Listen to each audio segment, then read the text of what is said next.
Party और कांग्रेस में गठबंधन को लेकर बातचीत चल रही है। सुशील गुप्ता ने कहा कि गठबंधन हो या नहीं, लेकिन हम पूरी मजबूती से चुनाव लड़ रहे हैं। हम सभी 90 सीटों पर तैयारी कर रहे हैं। गठबंधन का आखिरी फैसला आम आदमी पार्टी के राष्ट्रीय अध्यक्ष और दिल्ली के मुख्यमंत्री अरविंद केजरीवाल ही लेंगे। महाराष्ट्र चुनाव से पहले राजनीतिक बयानबाजी तेज हो गई है। संजय राउत ने भी महाराष्ट्र के उप मुख्यमंत्री देवेंद्र फडणवीस पर निशाना साधा। फडणवीस की आलोचना करते हुए राउत ने कहा कि अगर फडणवीस 100 बार जन्म भी ले लें तो भी वो ये नहीं समझ पाएंगे कि NCP SP supremo Sharad Pawar के दिमाग में क्या चल रहा है। हरियाणा चुनाव को लेकर सियासी हलचल तेज हो गई है, तो वहीं आप कांग्रेस के बीच गठबंधन को लेकर भी अटकलों का बाजार गर्म है। इस बीच आपके राज्यसभा सांसद राघव चड्ढा ने शायराना अंदाज में जवाब दिया। उन्होंने कहा कि गठबंधन को लेकर दोनों दलों में आरजू भी है, हसरत भी है और उम्मीद भी है। भाजपा सांसद मनोज तिवारी ने पार्टी के सदस्यता अभियान पर कहा कि इस समय भारत में एकमात्र लोकतांत्रिक राजनीतिक पार्टी भाजपा है। कुछ लोग अपने निजी स्वार्थ के लिए लोगों को गुमराह कर सकते हैं या किसी अन्य पार्टी में शामिल हो सकते हैं, लेकिन सही मायने में भाजपा देश के हर व्यक्ति, हर समुदाय को बिना किसी भेदभाव के समान मदद करती है। इसलिए भाजपा में शामिल होने की होड़ लगी है।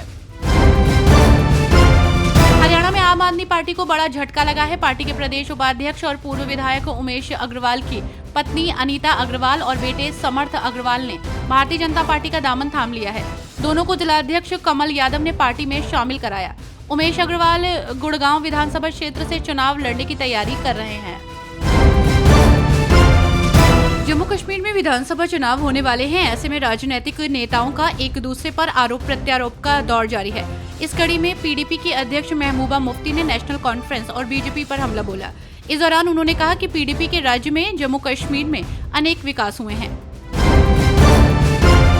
उपराष्ट्रपति जगदीप धनखड़ ने अंतर्राष्ट्रीय साक्षरता दिवस समारोह कार्यक्रम में हिस्सा लिया। उन्होंने सभा को संबोधित करते हुए कहा, भारत में ऐसे कुछ लोग हैं जो भारतीयता और राष्ट्रवाद को नहीं समझते। वो भारत में सनसनी और अस्थिरता फैलाना चाहते हैं और ऐसी ताकतों को निष्प्रभाव करना हमारा राष्ट्रीय धर्म है। बीजेपी नेता स्मृति ईरानी ने पार्टी के सदस्यता अभियान पर कहा कि आज दिल्ली में भाजपा के सदस्यता अभियान में सुंदर नगरी की झुग्गी झोपड़ी की गरीब बहन यहाँ आई हैं। ये गुहार लेकर कि आम आदमी पार्टी के लोगों ने इनके घरों को तोड़ा है।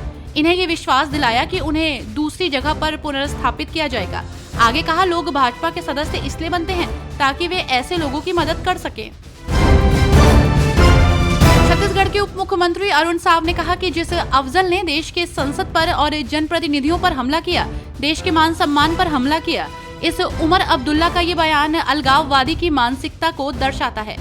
आज कांग्रेस पार्टी जिस तरह से उसी उमर अब्दुल्ला की पार्टी के साथ मिलकर चुनाव लड़ रही है, उन्होंने कहा कि कांग्रेस पार्टी को भी ये साफ करना होगा कि क्या वो अलगाववादी और आतंकवादी लोगों के साथ है।